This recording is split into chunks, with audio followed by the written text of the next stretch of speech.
embarazo, obesidad, diabetes mellitus, enfermedades endocrinas, enfermedades debilitantes, discrasias sanguíneas y deficiencias inmunológicas.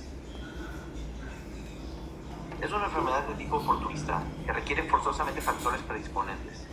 Genera toxinas, se conocen más de 50 tipos y diversas enzimas, entre las que están las queratinasas, fosfolipasas, peptidasas, hemolicinas, proteasas y hialuronidasas. Por ende, por este tipo de enzimas, eso genera procesos inflamatorios. Su factor de virulencia consiste en su capacidad de adhesión a los tejidos mediante las mananas. Cambio de morfología: la levadura puede ser redonda u ovoide y puede pasar a hifas o pseudohifas dependiendo del tipo, que sean filamentosas o elongadas, y también el tipo de cándida. No todas las cándidas generan hifas. Las etapas de infección por cándida vienen desde la parte de colonización, que es donde vamos a tener la adhesión epitelial, la adquisición de nutrientes, por ejemplo las enzimas hidrolíticas que comentamos, formación de hifas y cambio de fenotipo. En la infección superficial hay una penetración epitelial junto con una degradación de proteínas o enzimas y la formación de hifas. Después cambia a infección profunda, donde llega a haber la infección vascular, la evasión inmune, donde ya se presentan enzimas hidrolíticas y formación de hifas que continúan. Y cuando ya es una infección diseminada, es cuando hay una adherencia al endotelio, activación de factores de coagulación, se generan adhesinas y enzimas, además de mayor proliferación de hifas. En cuanto a la presentación clínica, tenemos tres fases, o tres tipos: las congénitas, adquiridas y las sistémicas. En verde, las congénitas, donde están las cutáneas, que son frecuentes pero poco severas, y las sistémicas, que son severas y mortales y afortunadamente no son tan frecuentes. Las adquiridas, donde están las cutáneas, las mucocutáneas y las mucocutáneas de tipo crónico, y las sistémicas, donde vienen las sepsis, las que están en tracto urinario, meningitis y endocarditis. En cuanto a las adquiridas, en particular vamos a hablar de los intertrigos candidiásicos. Estos pueden presentarse en cualquier pliegue cutáneo. Se conforman por placas eritematosas bien delimitadas, pruriginosas, exudativas en el fondo, fisuradas de morfología y tamaños diversos. Por ejemplo, áreas como axilas, regiones submamarias, ombligo, pliegues glúteos, nalgas o pliegues interdigitales. En el área anal se relaciona con prurito anal y maceración blanquecina. ¿Cuál es el factor en común que tienen todas estas áreas? Humedad, relacionada con sudoración, agua o sudor; calor, maceración; ropa sintética, obesidad, alguna lesión por algún irritante, por ejemplo desodorantes o jabones, y poca higiene. Aquí les pongo algunas imágenes de lo que son los intertrigos candidiásicos y pueden ver en los pliegues submamarios, en los pliegues interglúteos, en los pliegues inguinales cerca del escroto, en las axilas, en las manos, en los pies. Es decir, hay muchas áreas donde se pueden presentar. También dentro de las adquiridas vienen las candidiasis mucocutáneas. En general aquí es la que es oral, conocida como muguet, algodoncillo o thrush. Se presentan principalmente en la infancia, mayor frecuencia en niños prematuros, lactantes, ya sea en biberones o en manos, y normalmente se considera que esta es adquirida en el parto.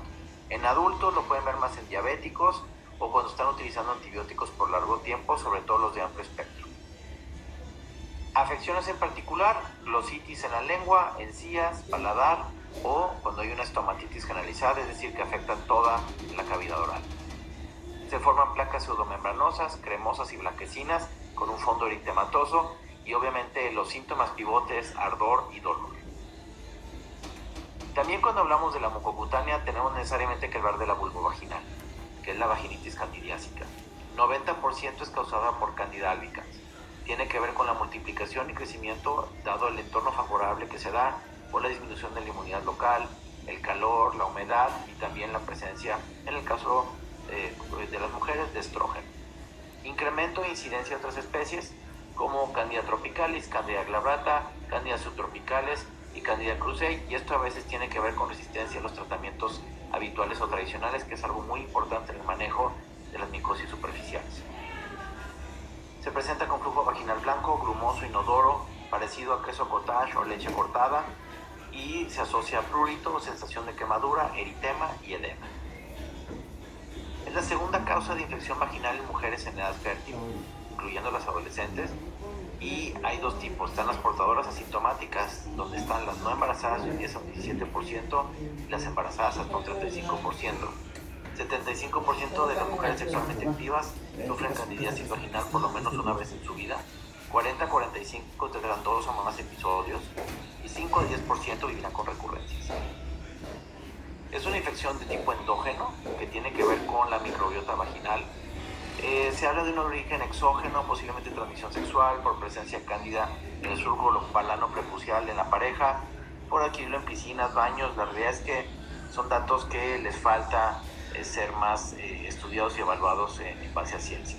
Factores también asociados, anticonceptivos hormonales en algunos casos, terapia hormonal de menopausia tampoco muy relacionado, pantalones ajustados, ya hay más evidencia que demuestra que no necesariamente, ropa interior de nylon, tampoco tanto, y las duchas vaginales, que hay una tonelada de evidencia que habla de que estos lavados vaginales sí generan daño y generan alteraciones en el ecosistema vaginal que condicionan al crecimiento desmedido de la cándida. Hay 3 grandes grupos de mujeres: las que tienen colonización sin síntomas, que pueden estar así por meses o años, las que presentan episodios aislados y las que presentan episodios recurrentes. Continuando con las candidiasis adquiridas en las vulvovaginales, vamos a hablar de las no complicadas y las complicadas. Las no complicadas representan del 80 al 90% de los casos, donde quien más participa es Candida albicans. Responde a tratamientos cortos, tópicos y orales. Los síntomas tienden a ser leves a moderados y en estos casos normalmente no hay datos de inmunosupresión.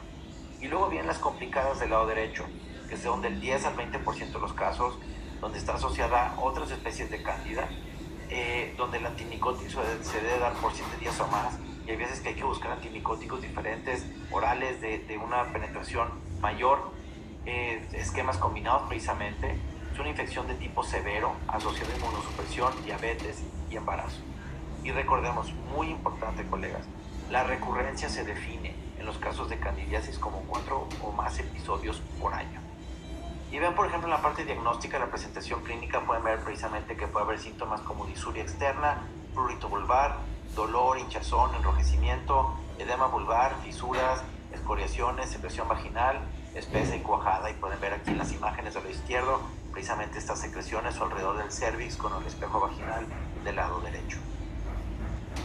Dentro de las pruebas diagnósticas, obviamente tenemos la preparación húmeda, que ya puede ser con solución salina o KOH al 10%, la tinción de Gram para pedir al laboratorio la evaluación del flujo vaginal, buscando la presencia de levaduras hifas o pseudohifas, un cultivo vaginal o hasta pruebas de PCR para levadura. La realidad es que lo más frecuente que se hace es el KOH o el cultivo vaginal, y donde pueden ver cambios, como pueden ver ahí abajo donde viene lo que es la clamidospora, cuando cambia a una forma blanca, la pseudohifa, la hifa real, cuando son opacas, o cuando es parecido, cuando es cándida glabrata, que no genera hifas. Y ahí hay varias imágenes de microscopio que les agregué para tener una idea un poquito más clara de lo que estamos hablando. En cuanto al diagnóstico, nuevamente, la toma y cultivo cuando el test de preparación húmeda resulta negativa, pero hay signos y síntomas. Si no se dispone de cultivo, entonces sea un tratamiento empírico, y aquí es muy importante lo que vamos a hablar al final en opciones alternativas. Si el cultivo arroja crecimiento de cándida, es indicación de tratamiento, ojo, solo si hay signos y síntomas. Hay que recordar que 10 al 20% de las mujeres albergan cándida junto con otras levaduras en la vagina como parte de la flora vaginal normal. Entonces, no porque haya cándida vamos a dar tratamiento, hay que evaluar si realmente hay síntomas. Y aquí vienen los cuadros diferenciales. Este cuadro, la idea no es ponerle demasiadas variables, sino más bien es que vean la diferencia. En segundo lugar viene la vaginitis candidiásica, y vean cómo hablamos precisamente de ese flujo espeso y blanquecino, con prurito vaginal, y a veces puede ser también con prurito vulvar, con o sin quemazón, irritación o dispareunia. Y es una secreción típica donde el pH es de 4.5 y hay hallazgos microscópicos. Se presentan hifas, pseudohifas, micelios, y se ven mejor con hidróxido de potasio diluido al 10%, y se asocia con vulvitis irritativa por contacto o una reacción alérgica química hasta asociada a vulvodynia. Y vean las diferencias con los demás. El principal factor es que el pH es por abajo de 4.5, los síntomas también, que se ven las hifas y las pseudohifas, y la parte del flujo, que tiene que ser un flujo espeso y blanco. Ese sería como el mensaje más relevante para poder identificar de una manera adecuada. cuanto a los tratamientos, hay muchas formulaciones tópicas de corta duración, ya sean de dosis única o regímenes de 1 a 3 días, que tratan eficazmente las candidiasis no complicadas. También hay fármacos azoles tópicos que son de los más eficaces. Por ejemplo, la nistatina sigue siéndolo, genera un alivio de síntomas y cultivos negativos en 80 al 90% de los pacientes que completan la terapia. Tenemos que valorar aquí el mecanismo de acción, que es básicamente por inhibición del crecimiento del hongo, dependiendo del lugar de exposición de estas combinaciones. Y otras consideraciones también tienen que ser que ya sea la presentación de cremas o supositorios a base de aceite, que en algunos casos pueden debilitar, por ejemplo, condones de látex o diafragmas o algunas de las copas nuevas que están utilizando. También, cuando son complicadas, necesitamos la identificación de especies inusuales por medio de un cultivo para modificar la terapia, ya que así que igual con las bacterias en los hongos, hay ciertos tratamientos que son más efectivos para uno y para otro. Por ejemplo, cuando se identifica Candida glabrata, no forma pseudohifas o hifas y no se reconoce fácilmente en el microscopio, y el tratamiento es algo complejo. Hay pocos medicamentos que le pegan a Candida glabrata. Entonces, también cuando es por Candida albicans y responde bien al tratamiento tópico u oral de corta duración, si no, entonces se recomienda un tratamiento de duración más prolongada con un control clínico y micológico más, secuencial. Para las candidiasis complicadas, por ejemplo, hay tratamientos como el fluconazol oral en su presentación de 150 o 200 o de 100 semanalmente durante 6 meses, que es como para un mantenimiento de primera línea, pero esto es para casos que son repetitivos, donde no hay cambios que se vean o pacientes que recurren demasiado. Las candidiasis vulvovaginales graves se dan azoles tópicos de 7 a 14 días o fluconazol 150 miligramos en 2 dosis secuenciales, 72 horas de diferencia. La recurrencia, en algunos casos utilizan 600 miligramos de ácido bórico vía vaginal cada 24 horas por 2 semanas. Esto da una erradicación clínica y micológica cerca de un 70%. Sin embargo, los 600 miligramos de ácido bórico es complicado conseguirlos. Muchas veces necesitan de una farmacia que sea de donde hacen los medicamentos a la medida. Y bueno, tipo las boticas, por ejemplo, no hay de línea ese tipo de remedios aún en el mercado, por lo menos al momento, ¿verdad? Ahora vamos a hablar de las micosis superficiales, concretamente los dermatofitos. Los hongos dermatofitos pertenecen a los géneros de Malassezia, Candida, Aspergillus y Cryptococcus. Los dermatofitos tienen la capacidad de invadir e infectar los tejidos queratinizados, así como el pelo, piel y uñas. Pueden ver aquí algunos de los cuadros con las infecciones para que se tengan una idea de lo que pueden ver. Realmente estos son diagnósticos hay que ver y cuestionar los síntomas para poder integrarlos. Realmente es parte de la exploración donde se establece el diagnóstico. Generan infecciones superficiales, afectan profundamente el estrato córneo de la piel y también las mucosas se les considera cosmopolitas frecuentemente. Aquí están cómo se han dividido los dermatofitos. Están los antropofílicos, los zoofílicos y los trofílicos. Y para que tengan un poquito de idea, en nuestro medio el agente etiológico más frecuente es precisamente el rubrum, seguido del Mentagrofites y el Canis, que pueden ver que esos son precisamente dentro de los grupos del zoofílico, donde se pueden ver más, y también del antropofílico. El geofílico no se ve tanto en nuestra zona.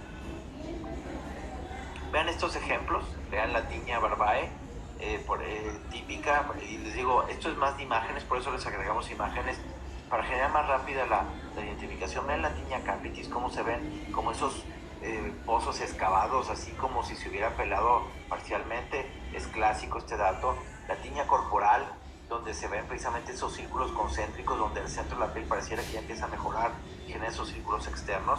La tiña cruris, vean cómo está precisamente esa zona, dan mucha comezón, irritación.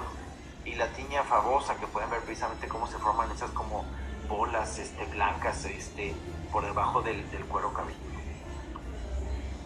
Vean por ejemplo la tiña imbricata, cómo tiene un doble círculo comparado con la anterior que les mostré. La tiña de las manos, vean cómo se va formando. La tiña pedis, que pueden ver cómo es en la parte de los pliegues, comúnmente entre el quinto dedo y el cuarto. Vean la tiña untium, que es la de los pies, donde frecuentemente vemos gente que tiende a ir a quitar las uñas, cuando realmente lo que necesitamos es un tratamiento consistente por varios meses para que se regenere la uña desde la base. Y vean la pitiriasis versicolor, que estoy seguro que les ha tocado ver muchos de estos, donde se ven esas manchas de color. Ahora, cuando hablamos de los tratamientos antifúngicos, es muy importante comprender la acción o de dónde viene. Hay dos grandes grupos, los polienos y los azoles. Los polienos se unen al ergosterol de la membrana celular fúngica y forman poros que alteran la permeabilidad y por ende hay pérdida de proteínas y glúcidos y genera muerte del organismo. En los azoles, la inhibición de síntesis del ergosterol se obtiene a partir del anosterol, que es otro compuesto derivado, y genera cambios en la composición lipídica de la membrana celular del hongo, y donde se acumulan esteroles tóxicos, y esto aumenta la permeabilidad de la membrana y se interrumpe el crecimiento del hongo, generando precisamente un control de la infección. Aquí no me interesa que se sepan todo esto, realmente lo que quería mostrarles es la enorme variedad de productos que hay. Para mí, ¿cuál es la falla en toda esta cantidad de productos que no van asociados a el tipo de hongo y cómo reacciona con cada uno de ellos? Y aquí es donde precisamente hay nuevas formulaciones que sí tienen un espectro más amplio y son más sencillos de utilizar de primera línea. Obviamente, todos los que les estoy mostrando son buenos, todos funcionan. Algunos tienen más resistencia que otros, pero en el caso concreto del fluconazol, por ejemplo, tenemos datos importantes de resistencia, hasta en un 15-18% en pacientes con infecciones vaginales recurrentes. Pero es nomás para que tengan una idea de lo que hay en el mercado. Ahora, vamos a hablar precisamente del fenticonazol nitrato como una nueva alternativa, precisamente de primera línea, porque tiene una efectividad muy amplia, ya que es un fármaco imidazólico y tiene una actividad fungistática y fungicida de amplio espectro, es decir, suma ambas actividades. Ataca Candida albicans, Candida krusei y Candida glabrata. ¿Se acuerdan que les había comentado que había pocos medicamentos que le pegaban a la glabrata? Bueno, este es uno de ellos. Y esto hace que sea muy versátil en su uso de primera línea con una alta efectividad. También tiene actividad antimicrobiana contra cocos gram positivos y bacilos. Esto es muy útil, por ejemplo, en áreas donde hay pliegues, donde hay sudoración o en el área vaginal. Tiene actividad contra dermatofitos, también incluyendo el Pityrosporum orbiculare, y en vitro ha demostrado también actividad contra la tricomona vaginal. Y vean, por ejemplo, en cuanto a la acción, esta es una tabla que se publicó recientemente, donde vienen las concentraciones mínima inhibitorias, la MIC90, MIC50 y el rango, y vean cómo también tiene efecto contra E. coli, Streptococcus agalactiae, particularmente para cuestiones vaginales, Staphylococcus aureus para cuestiones de piel, y vean los hongos cómo les pega albicans, glabrata, tropicalis, parapsilosis y vaginales en diferentes rangos, evidentemente, pero tiene actividad contra ellos, y esto es de acuerdo a las recomendaciones del EUCAST. También recordemos que tiene un efecto inhibidor fenticonazol precisamente sobre la secreción de la proteinasa de ácido aspartico, la SAP, que es el principal factor de virulencia de la Candida albicans. La SAP como funciones principales genera la digestión de moléculas proteínicas para adquirir nutrientes, distorsiona las membranas del huésped, o sea, es decir, facilita no solo la adhesión, sino también la invasión o penetración en los tejidos, y genera digestión de moléculas del sistema inmunitario del huésped.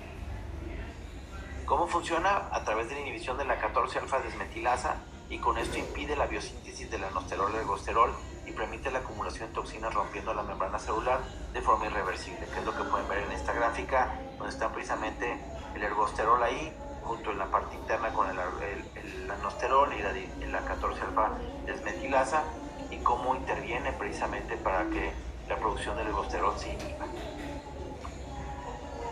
Aquí lo pueden ver nuevamente cómo está la proteasa del ácido aspartico y la hidrólisis de la IgA, cómo va interviniendo y cómo llegan los hongos y dónde llega precisamente fenticonazol a producir precisamente estos receptores que inhiben la adhesión y el daño por parte de los hongos.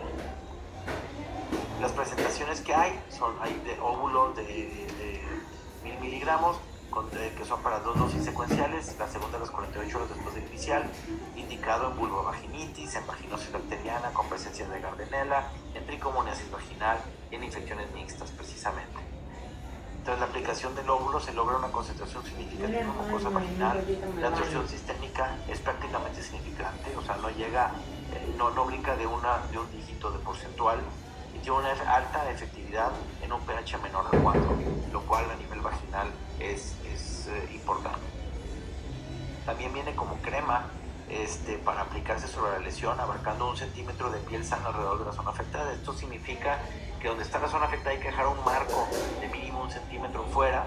Se aplica cada 12 a 24 horas dependiendo de la gravedad, con una duración de 2 a 4 semanas continuas, indicado también para vulvovaginitis como complemento del tratamiento con óvulos, para la balanitis candidiásica de la pareja, donde pueden prescribir óvulos a la mujer y al hombre, precisamente la crema, para micosis superficiales secas, los dermatofitos que les enseñé en las fotos, para antilinea versicolor también funciona sumamente bien.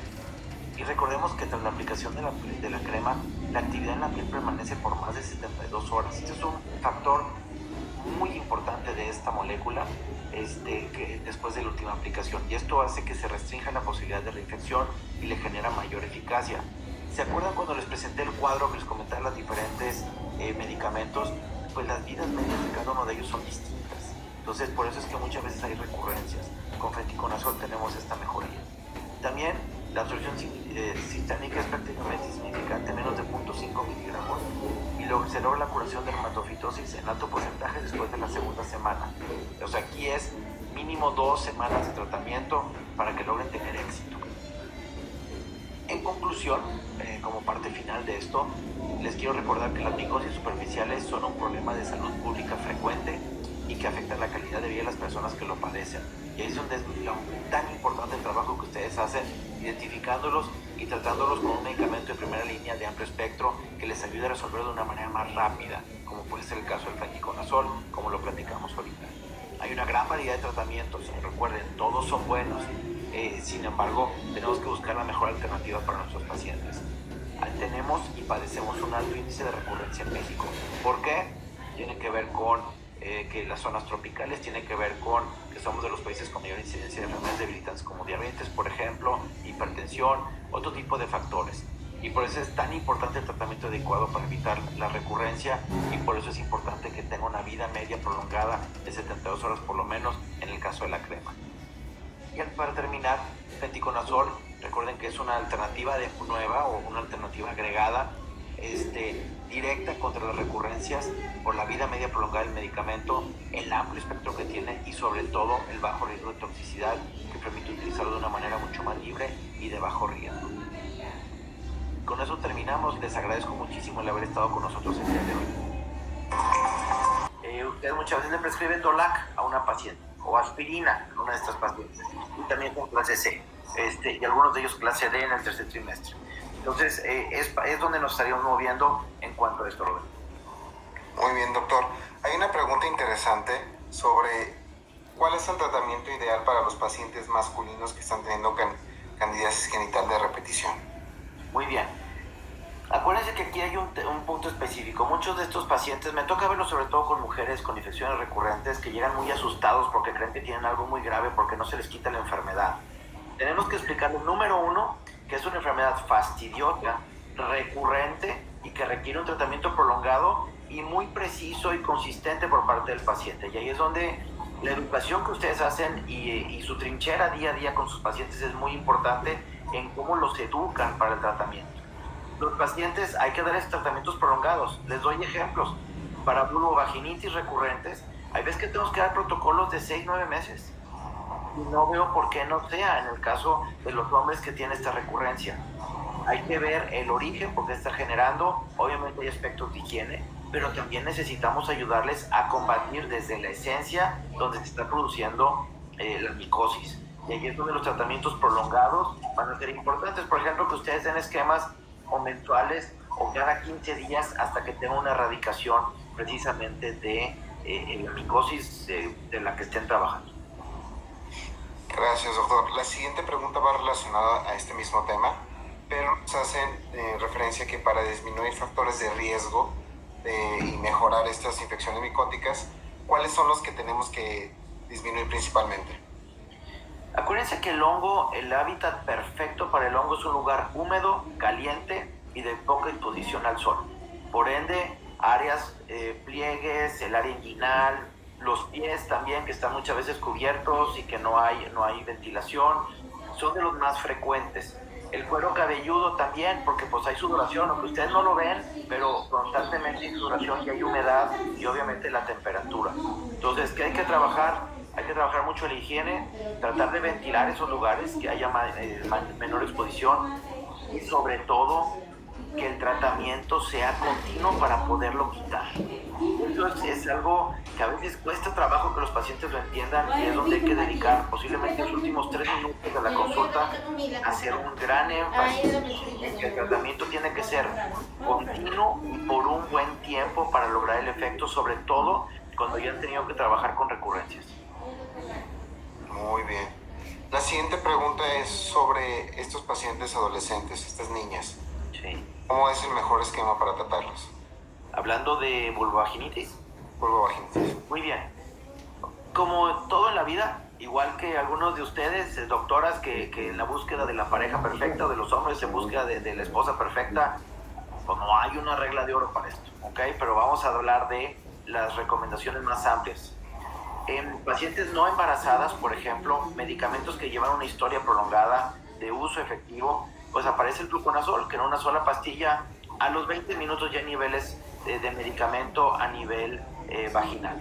¿Cuál es el problema que tenemos ahí? Que ya tenemos registros de resistencia o de poca efectividad del fluconazol. Entonces buscamos medicamentos que sean de uso prolongado o de una vida media prolongada.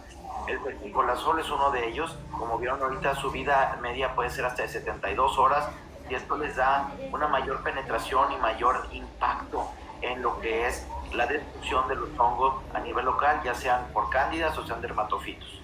En el caso de las adolescentes, muchas veces esto está asociado a otro tipo de conductas. Exceso en el uso de jabones vaginales, administración de antibióticos, alteraciones menstruales. Entonces, también hay que ver esos parámetros e incorporarlos a su análisis clínico para dar el mejor tratamiento. Medicamentos antiguos, como por ejemplo el ketoconazol, también son formidables, o sea, siguen funcionando, tienen una gran presencia. Es que cuando es una infección mixta hay que combinarlos con otros productos, ¿ok? Y esto funciona muy bien de manera local. Óvulos, hay combinaciones que tienen ketoconazol, clindamicina, hay una gran cantidad. Clotrimazol sigue siendo también un gran antifúngico. El problema con el clotrimazol es que la duración y la penetración hay veces que varía de acuerdo a las presentaciones de los productos.